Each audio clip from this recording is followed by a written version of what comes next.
Slaughterhouse Five by Kurt Vonnegut.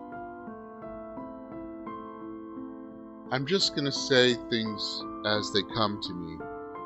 I don't have a script, and actually, I think it's best to talk about this book without a structured script,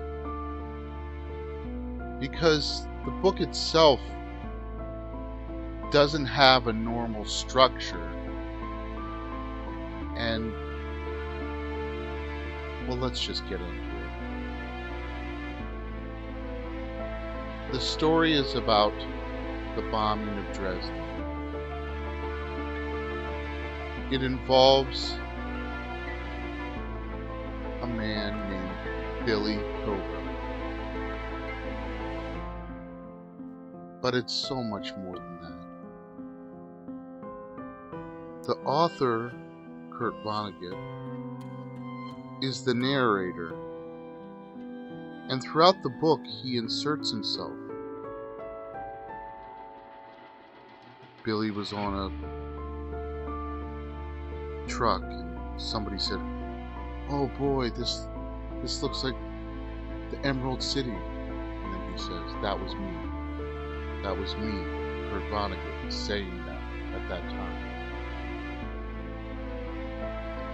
These moments capture a sense that a lot of the details in the story are true. In fact, some people call it autobiographical. The first chapter itself is entirely dedicated to the narrator, who's not even the main character of the story. How he knows what Billy Pilgrim is thinking and doing throughout this whole book. I mean, it's just explained away that he's the author and he needed to write a book about Dresden.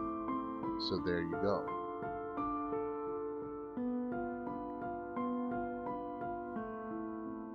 He does a very bold thing with this story.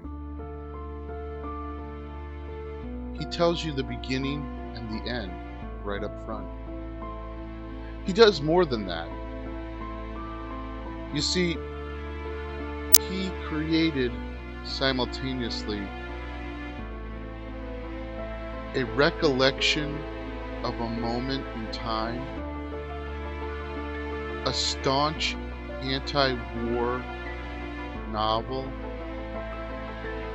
coupled with a science fiction and satirical look at the way we view life.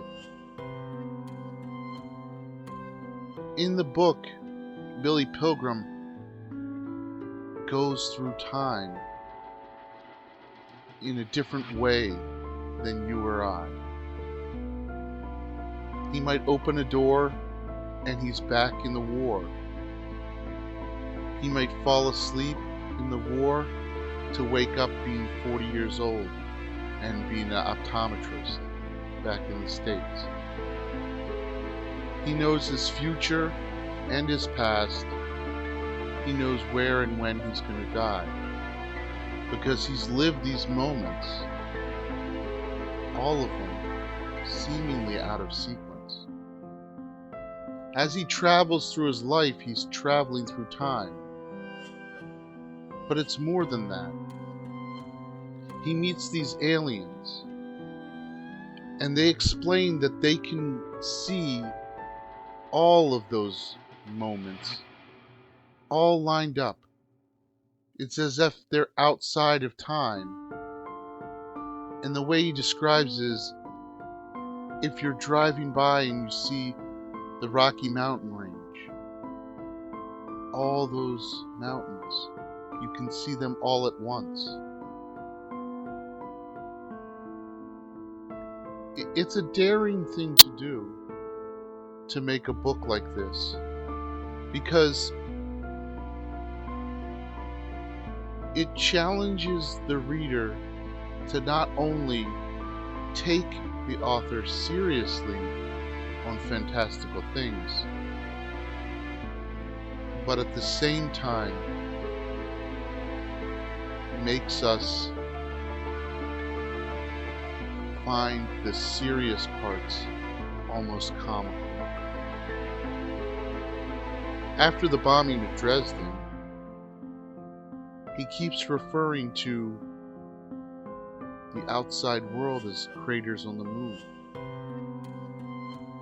If this was a totally bleak and devoid of any humor, we might think of this as the most devastating scene in the world. We might weep for hours on all the lives lost. But you see, Billy, as well as Kurt himself, have taken the long view of things. Nothing is ever too somber to reflect upon, but nothing's ever too outrageous as to not have some sort of grounding. I guess that explains Kurt Vonnegut's style. It's at once sober and stoic, but also filled with oddities and a dry wit that lays bare even the most guarded and serious of people. It's a view that I'm sure many who go off to war and come back take. They're changed, they're altered, and I wonder if they wish we all were altered too. Because if we took the long view, if we took the view of our lives as not being a beginning, a middle, and an end, but rather points in time to be cherished, or reflective, or remembered, perhaps we would escape our shackles of living a life always looking 2 steps ahead, always looking at the ground instead of the sky, always existing for another day rather than living in the moment. I can't describe to you or tell to you exactly everything in this book or how I felt about it all, but I can say this: it's altered, and I hope if you let it, it will alter you.